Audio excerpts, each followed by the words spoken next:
Bonjour à tous, Shabbat Shalom en avance.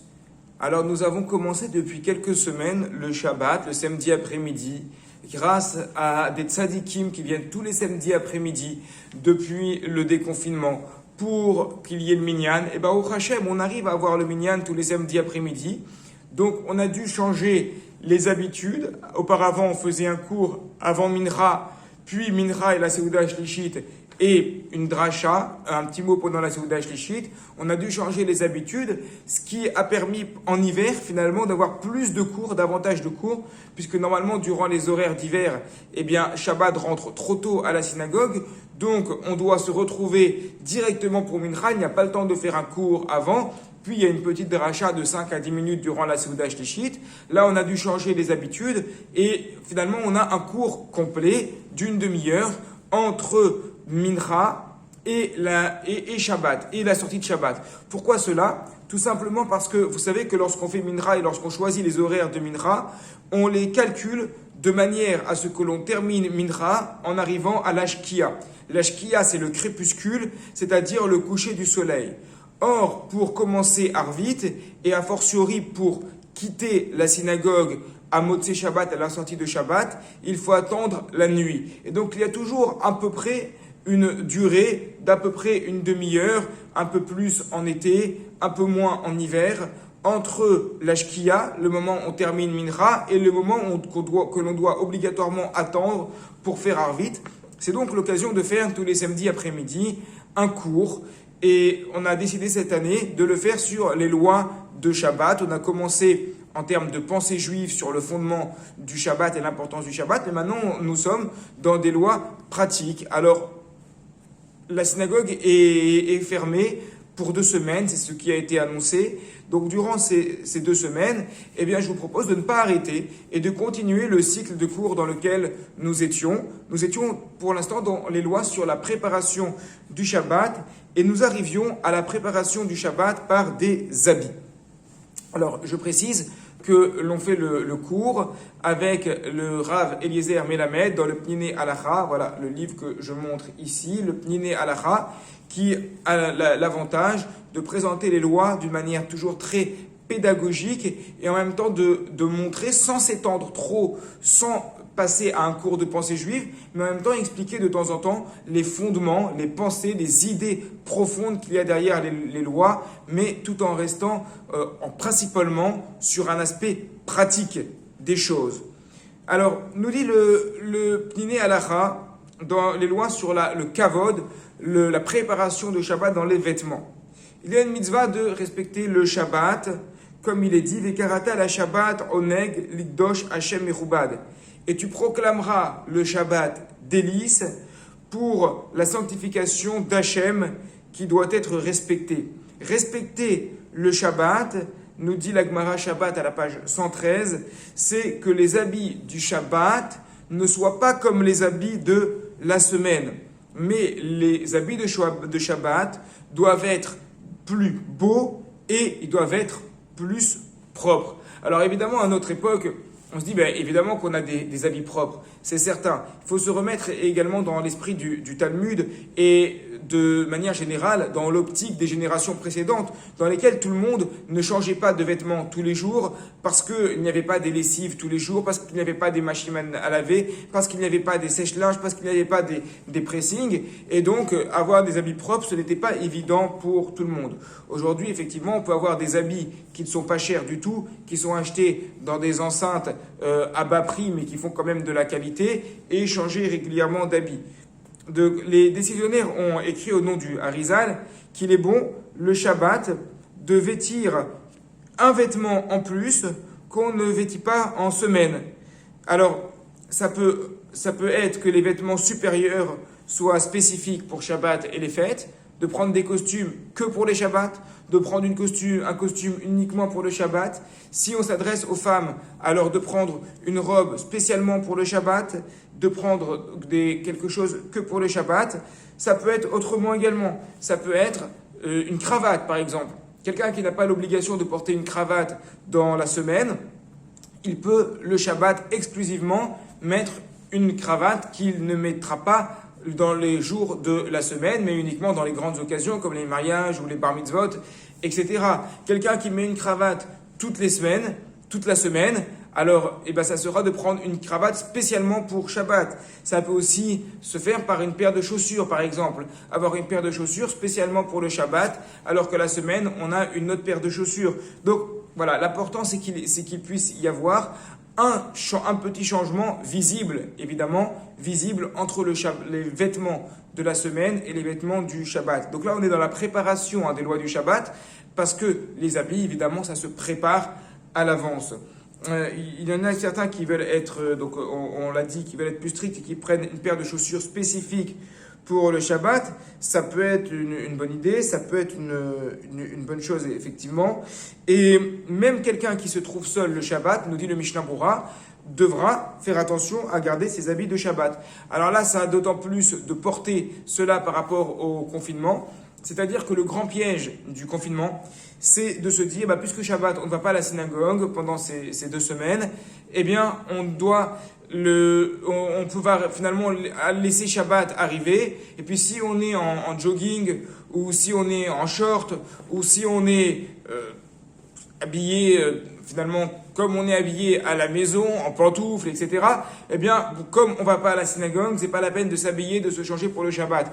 Non, justement. Dans la halakha, on doit se changer, se préparer pour le Shabbat, même quelqu'un qui est seul à la maison. C'est valable pour les femmes également. Et même si une femme est seule à la maison et que Shabbat, elle ne peut pas être invitée ou elle ne va pas à la synagogue, elle doit se préparer. Elle doit donc se préparer, cela inclut de prendre la douche, etc., de se maquiller avec le maquillage shabbatique, bien se renseigner sur qu'est-ce qu'une femme peut utiliser comme maquillage durant Shabbat et qu'est-ce qu'elle ne peut pas utiliser. Si vous avez d'ailleurs, mesdames et mesdemoiselles qui m'écoutez, des questions à ce sujet, n'hésitez pas à m'envoyer un message directement pour que je vous conseille dans ce sens-là à moi-même ou bien à mon épouse. Donc lorsqu'on est seul à la maison, il faut tout de même se préparer pour Shabbat. Quelqu'un qui se trouverait dans un endroit dans lequel il n'a pas de vêtements pour Shabbat, ou alors un pauvre qui n'a qu'un seul vêtement. Là aussi, on est surtout dans des époques précédentes, parce qu'aujourd'hui, effectivement, il y a toujours de l'extrême pauvreté, bien sûr que ça peut exister, mais c'est vrai que dans beaucoup de cas, il y a des habits qui sont peu chers. Aujourd'hui, il y a des enseignes qui vendent des habits peu chers. En Israël, d'ailleurs, cela fait longtemps. Je sais que à Mea Shearim, notamment dans le quartier de Géoula, je me rappelle, il y a des années, lorsque j'habitais là-bas, il y avait des chemises blanches, parce que là-bas, tous les hommes s'habillent en costume noir et chemise blanche. Il y avait des chemises blanches vendues par 5 ou par 10 à un prix qui est vraiment tout petit et qui pourrait être comparable au prix de l'achat d'un paquet de bonbons aujourd'hui en France. Donc, c'est possible. Expliquons toutefois la halakha et explicitons-la. On doit, quoi qu'il arrive, faire notre possible pour rajouter quelque chose aux habits du Shabbat, même si on ne peut pas changer. On raconte comme ça dans le Talmud de Jérusalem que Rabbi Simlai a fait une dracha en public. Il a fait un petit cours comme ça en public en disant qu'un homme doit toujours avoir 2 habits. Un habit pour la semaine et un habit pour le Shabbat. Et ses élèves se sont mis à pleurer devant lui. Et ils lui ont dit, mais nous sommes pauvres. Nous n'avons qu'un seul vêtement. Alors nous ne pouvons pas respecter cette halakha que tu es en train de nous enseigner. Il leur a répondu, malgré tout, vous devez faire en sorte que les vêtements que vous avez, vous les embellissez. À chacun de trouver comment faire. Et même, nous dit le Pniné Halakha, les soldats qui en Israël sont obligés de garder leur uniforme pendant le Shabbat, ils doivent faire en sorte dans leur uniforme de rajouter une petite chose, un petit élément qui va permettre de distinguer et de montrer l'importance du Shabbat.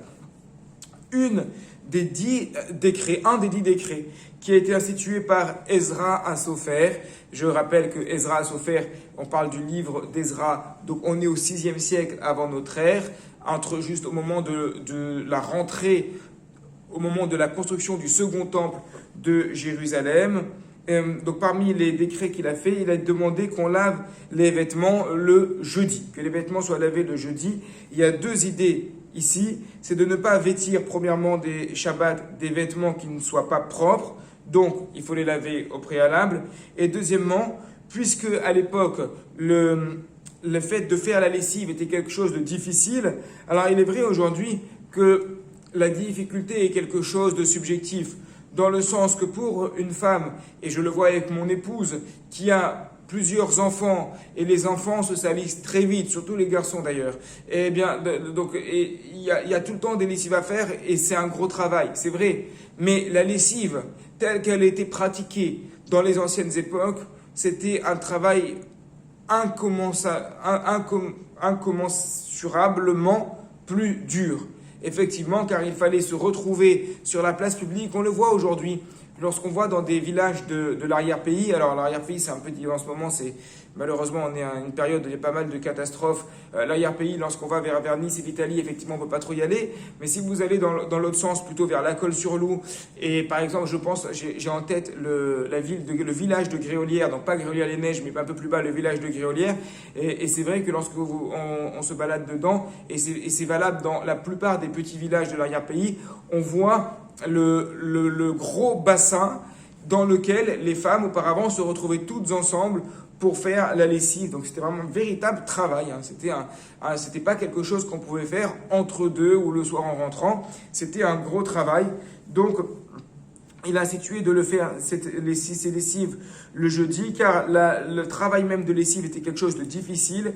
Et donc, il faut faire le jeudi pour que le vendredi soit libre pour préparer les plats de Shabbat, pour préparer la maison de Shabbat. Mais, nous dit le Rav Melamed, aujourd'hui, où il est plus facile de faire la lessive, parce que comme on l'a dit, il y a des machines à laver avec les nuances que nous avons apportées évidemment pour les familles nombreuses. Alors aujourd'hui, il n'y a plus de problème de faire une lessive le vendredi.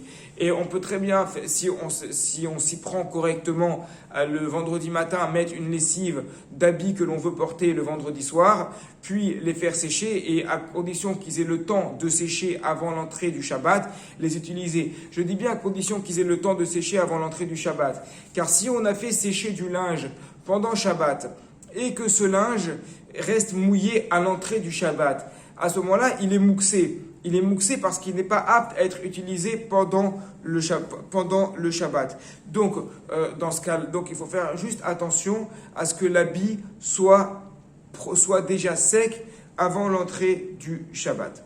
Donc,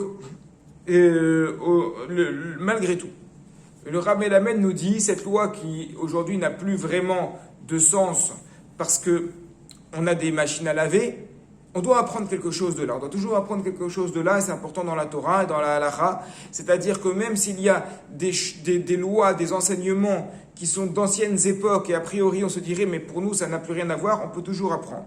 Il nous dit, on apprend de là qu'il faut faire attention de ne pas changer le vendredi en un jour de travail difficile, mais faire son possible pour garder son vendredi afin de se préparer le plus tranquillement possible au Shabbat. Évidemment, c'est difficile.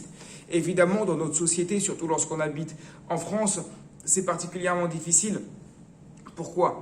Parce que déjà, on doit se battre, entre guillemets, pour avoir le samedi, le Shabbat de libre. Alors si en plus on demande au travail le vendredi, au bout d'un moment, on ne s'en sort pas, c'est certain. Donc, effectivement, chaque cas est personnel, chaque cas est subjectif. L'idée ici, c'est que dans la mesure du possible, et je précise bien dans la mesure du possible, essayez de faire en sorte de passer la majorité des tâches difficiles dans la semaine pour, encore une fois, dans la mesure du possible, garder le vendredi ou une partie du vendredi libre afin de préparer le plus tranquillement possible le Shabbat, effectivement. Et on le voit dans les familles que beaucoup d'épouses, effectivement, vont utiliser leur jeudi soir pour préparer le maximum le Shabbat, parce que le vendredi, elles partent au travail, elles travaillent, parce que dans notre société, effectivement, eh bien, les femmes travaillent et le coût de la vie fait que parfois c'est souvent très difficile avec uniquement le salaire de l'homme. Donc les femmes travaillent et parfois même par rapport à la carrière, par rapport aux études, par rapport à l'épanouissement personnel. À notre époque, certaines femmes ont besoin de travailler. Donc dans ce cas-là, évidemment, le vendredi, on va travailler. Alors qu'est-ce qu'on fait? Eh bien, le jeudi soir, on va faire le maximum pour préparer pour Shabbat. Et le vendredi, le mieux, c'est de s'organiser en amont, si c'est possible, pour réduire la charge de travail lorsqu'on est au boulot, lorsqu'on est chez son patron, encore une fois, dans la mesure du possible. Si ce n'est pas possible, eh ben l'important, c'est de garder l'important. Il ne faut pas perdre de vue la différence entre le Ikar, le principal, et le Tafel. L'important, ça va être de garder le Shabbat, de garder son samedi. Le respect du Shabbat et la préparation du Shabbat va également se faire par une préparation du corps et une préparation de la maison. Donc, de même qu'on a besoin de préparer les habits, des beaux habits propres pour Shabbat, on a besoin de se préparer le corps. On appelle ça en français se laver, tout simplement, à l'entrée du Shabbat. Et ça fait partie de la mitzvah Kevod à Shabbat. C'est pour ça que les Rachamim ont dit qu'il y a une mitzvah de se laver à l'entrée du Shabbat. Et le fait de se laver doit se faire à l'eau chaude. Parce que on se lave bien le corps lorsqu'on le fait à l'eau chaude plutôt. Or, si on le fait à l'eau froide ou à l'eau très tiède, on n'accomplit pas la mitzvah. Alors, encore une fois, ça dépend. Si certaines personnes ont vraiment un délice, un plaisir à se laver à l'eau froide, ça se peut, c'est possible. Alors, effectivement, dans ce cas-là, même le vendredi à l'entrée de Shabbat, elles pourront se laver à l'eau froide.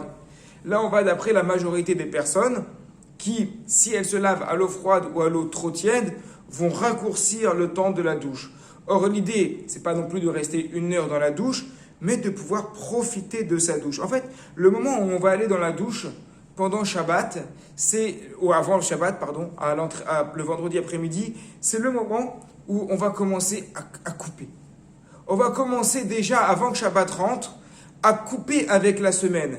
Alors, lorsqu'on prend une douche chaude, on est là, on respire, on se pose. Et tout le piège, un piège qui nous concerne tous, c'est d'être pressé, très très pressé le vendredi après-midi. Donc, il y a 2 pièges en réalité. Donc la douche, premier piège, on va la faire très rapidement parce que vite on doit s'habiller, vite on doit se préparer, vite Shabbat arrive. Donc on ne va pas avoir ce moment durant lequel on pourrait décompresser à l'approche de Shabbat. Et c'est dommage parce que c'est vraiment une mitzvah, une première approche du Shabbat, premier piège. Deuxième piège qui est plus grave, c'est d'arriver au dernier moment dans la douche et de grignoter un peu sur l'entrée du Shabbat durant la douche. C'est un gros problème parce que dans la douche, nous l'avons dit, nous utilisons de l'eau chaude. Or, allumer l'eau chaude, Shabbat, c'est quelque chose qui est interdit. Et il y a effectivement des cas exceptionnels dans lesquels, en fonction du cumulus ou en fonction du doute shemesh, cela pourrait théoriquement être permis, mais c'est théoriquement. En pratique, on ne doit pas allumer de l'eau chaude durant Shabbat. On ne doit pas tourner le robinet d'eau chaude durant Shabbat. C'est interdit. C'est peut-être même un interdit de la Torah. Si en allumant, on fait couler de l'eau chaude dans l'eau froide qui va faire bouillir l'eau froide. Je parle à l'intérieur des tuyaux. Et là, on est dans la mélacha de Bichoul, dans l'interdiction de cuire. Donc, on ne doit pas allumer de l'eau chaude durant Shabbat. Donc, c'est pour cela qu'on a besoin d'avoir un certain ordre, un certain seder, un certain plan, une organisation. De la même manière que lorsqu'on est au travail, on a un planning. Lorsqu'on est à l'entrée du Shabbat, on va s'efforcer d'avoir un planning. Voilà, à telle heure, je prévois de ranger mes affaires. À telle heure, je prévois de passer à la douche. Et ainsi de suite, comme ça, grâce à ce planning, on va pouvoir rentrer tranquillement le Shabbat. Quelqu'un qui a besoin de se couper les cheveux ou de se raser, c'est une mitzvah de le faire effectivement le vendredi à l'approche du Shabbat. Le vendredi après-midi, c'est le mieux. Si c'est pas possible, si on n'a pas le temps, effectivement, bien, on le fera avant. On pourra le faire, par exemple, le matin. Là, on n'est pas dans une stricte obligation. C'est-à-dire que si quelqu'un ne s'est pas rasé le vendredi, mais il s'est rasé le jeudi ou le mercredi, eh bien, il n'a rien transgressé du tout. Si quelqu'un s'est coupé les cheveux le mercredi et pas le vendredi, à ce moment-là, pareil, il n'a rien transgressé du tout. Là, on est juste en termes de mitzvah, c'est-à-dire mais pas de chova. Mitzvah, c'est-à-dire c'est une bonne chose à faire, mais c'est pas chova. C'est pas une stricte obligation, si possible, pour bien se préparer au Shabbat. Si on a la possibilité, à ce moment-là, on le fera effectivement le vendredi après-midi à l'approche du Shabbat. Si on ne peut pas, on le fera à un autre moment. On a dit, il y a le corps et il y a la maison. Et la maison aussi doit être préparée pour le kavod du Shabbat. Elle doit être donc lavée, la table doit être préparée, la nappe doit être mise. Et donc, lorsque le mari va rentrer de la synagogue, il faut que la table soit déjà prête avec les assiettes, avec la nappe, que tout soit mis. Alors, en général, il y a un partage des tâches, je dirais, qui est équitable dans le judaïsme, dans le sens, la femme va préparer la table, va préparer le Shabbat, le mari lui part à la synagogue, fait la prière à la synagogue. Ainsi, lorsqu'il rentre le vendredi soir, tout est prêt à la maison. Ça, c'est comment cela doit se passer. Si quelqu'un ne peut pas aller à la synagogue, un homme ne peut pas aller à la synagogue pour une raison ou une autre, et par exemple pendant le confinement, alors dans ce cas-là, il y a une difficulté. Comment assumer ce partage des tâches? Il y a deux possibilités. Soit on prie à la maison et on étudie, parce que la prière à la maison est plus courte que la prière à la synagogue. Donc si on prie tout seul l'entrée du Shabbat à la maison, bien je dirais on a encore le temps d'aider sa femme à mettre la table et à préparer la maison pour le vendredi après-midi, effectivement. Si on n'a pas si on a un peu plus de temps, eh bien on prend un livre en français et on lit la paracha et on étudie. À ce moment-là, effectivement, il y a un partage de tâches équitable. Mais en aucun cas, la halakha va nous enseigner à être misogyne, c'est-à-dire à dire finalement le monsieur ne va pas à la synagogue le vendredi soir. Madame prépare toute la maison, toute la nappe, et pendant ce temps-là, monsieur lit le journal parce qu'il est fatigué de sa journée ou de sa semaine. Ça, en davar kazé, ce n'est pas une possibilité admise dans la halakha. Soit on a la possibilité de venir prier à la synagogue, si on ne peut pas aller à la synagogue, d'utiliser le temps à bon escient pour étudier dans des livres de Torah pendant que madame prépare le Shabbat, ou du moins à la table, auquel cas c'est un partage de tâches équitable, soit si on n'aime pas trop étudier ou on n'aime pas trop ouvrir des livres, ce qui est le cas de certaines personnes, alors à ce moment-là, autant en profiter pour aider son épouse à mettre la table de Shabbat, effectivement. De manière générale, les gens pensent que la Kedusha, la sainteté, va se dévoiler uniquement dans des choses qui sont spirituelles, comme la prière, comme l'étude, mais pas dans les besoins du corps. Or, au contraire, par rapport au Shabbat, le Shabbat c'est quelque chose qui est très important. On va ramener de la Kedusha, on va ramener de la sainteté grâce à la préparation de tout ce qui est matériel. C'est pour ça qu'il faut bien s'appliquer à préparer d'avoir une belle maison Shabbat, à se préparer d'avoir des beaux vêtements Shabbat, à se préparer d'avoir une belle table pendant Shabbat. Et c'est ainsi qu'on peut bénir son ami en disant Shabbat Shalom. Qu'est-ce que ça signifie Shabbat Shalom? Shabbat Shalom, ça signifie que le Shabbat, qui est donc préparé correctement, permet d'apporter le Shalom entre l'esprit et la matière. Voilà ce que c'est le Shabbat Shalom. Shabbat Shalom, c'est que l'on puisse se délecter de son Shabbat à la fois d'une manière spirituelle par l'étude et la prière, et en même temps d'une manière matérielle par tout ce qui est attaché au matériel, la nourriture, les habits, la propreté, une maison bien arrangée. Et c'est ce que disent nos Rachamim. Il y a deux anges qui accompagne un homme la veille de Shabbat, de la synagogue jusqu'à sa maison, un bon et un mauvais. Et quand il arrive à la maison et qu'il voit la lumière allumée, la table qui est prête, les lits qui sont bien rangés, alors le bon ange dit que ce soit la volonté que le Shabbat prochain, ce soit pareil. Et l'ange mauvais répond Amen malgré lui, car il ne peut rien dire par rapport à cette maison qui est si bien préparée. Mais si la maison n'est pas bien préparée lorsqu'on rentre, alors le mauvais ange dit que ce soit la volonté que le Shabbat prochain, ce soit ainsi. Et le bon ange est obligé de répondre Amen malgré lui. Shabbat, il est possible de dévoiler la valeur de la véritable sainteté dans l'esprit, dans la matière, dans l'unité entre l'esprit et la matière. Ainsi, quand la maison est préparée, quand la table est préparée correctement, alors à ce moment-là, même le mauvais ange répond Amen malgré lui, on le met complètement de côté. Effectivement, donc ça c'est très important. Et on nous dit encore, il termine ce passage-là, et on va terminer avec ce point-là, le Pniné Halara, qu'il est très important de faire attention qu'il n'y ait pas de dispute dans la maison. Il ne faut pas que la préparation du Shabbat soit un prétexte à la dispute, et il faut que le Shabbat Shalom se retrouve également entre le mari et son épouse, dans toute la famille, entre les enfants eux-mêmes. Alors il est certain, on le sait, lorsqu'on a des enfants, eh bien, ils se disputent tout le temps. Moi, j'ai envie de dire, des fois, ces disputes à la table de Shabbat entre les enfants, ça fait partie du Shabbat Shalom. Parce que ces disputes des enfants, même si sur le moment c'est très dur, finalement, c'est le plaisir du Shabbat d'avoir ses enfants à table. Et si les enfants ils restaient complètement sages à table, sans se disputer les uns avec les autres à longueur de temps, eh bien, on trouverait ça bizarre. Dès qu'on voit un enfant qui est calme, lorsqu'on arrive et qu'on le voit tout calme, on dit « Qu'est-ce que tu as? Tu es malade ?» C'est bizarre. Donc ça fait partie du Shabbat Shalom. Par contre, entre les adultes, il faut faire attention à ne pas se disputer, et a fortiori à la synagogue également, il faut faire attention que ce soit qu'il y ait le Shalom. Ça, c'est très important. J'essaye d'insister toujours dessus. Des fois, il y a des désaccords entre les uns et les autres. C'est possible. Mais on est des êtres civilisés. Nous sommes des personnes qui sont régies par notre intellect. Et donc, lorsqu'il y a des désaccords, il faut en parler en disant, voilà, on s'apprécie, on s'aime bien, et comme il y a un désaccord, il faut essayer d'en parler complètement, mais évidemment, ne pas faire d'esclandres, ne pas faire de disputes, etc.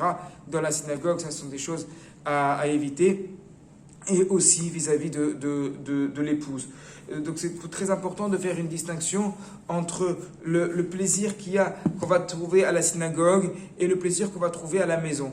Il y a, par exemple, dans certaines communautés, parfois, et c'est un ami rabbin qui m'avait raconté ça, des kidouches qui vont s'éterniser. Alors les kidouches s'éternisent, et en arrivant à la maison, eh bien, on va arriver tard. Et madame a préparé une très belle table de Shabbat. Elle a préparé une grosse table de Shabbat, et le mari, il arrive, il a déjà beaucoup mangé au kidouche, il a déjà beaucoup bu, et il est arrivé très tard. Il dit, écoute, j'ai pas faim, laisse-moi tranquille, je veux rentrer directement me coucher, faire la sieste, Hachem Yishmor. Évidemment, il faut savoir partager le délice du Shabbat de manière équitable. Donc, entre l'étude, la prière, les beaux habits, une belle table à la maison, des belles prières à la synagogue, il faut savoir bien se préparer, bien s'organiser pour que le Shabbat Shalom puisse être complet entre le corps et la matière, entre l'homme et son épouse, entre les fidèles de la synagogue